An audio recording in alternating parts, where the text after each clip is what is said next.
अनि तपाईँको त अदासँग डिभोर्स भयो अरे त अनि अदासँग डिभोर्स रे डिभोर्स त बिहा भएको मान्छेसँग पनि हुन्छ पागल म थोडी बिहा भयो हाम्रो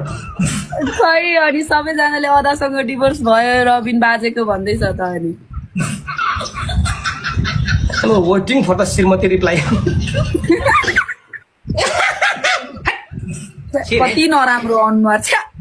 पागल त्यही भएर त केटी मान्छे पछि लाग्छ क्या मेरो ह्यान्डसम इ छ ह्यान्डसम कति नराम्रो इ गरेर देख्छ ठिक दाँत हालिदिन्छु अब एउटा दाँतमा ट्रक छिर्ला जस्तो भइसक्यो यार दाँत हाल्नु पर्यो नि यहाँनिर एउटा ह्यान्डसम इ गऱ्यो भने केटीहरू सबै ढल्छ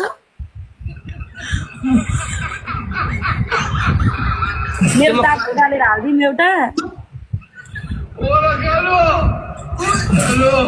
मेरो दाँत भाँच्च्या होइन क्या दाँत फट्या हो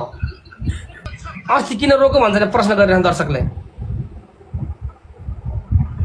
तिमीले बजे अरूलाई नै बनाउन लाग्यो नि त नबिर्से तिमी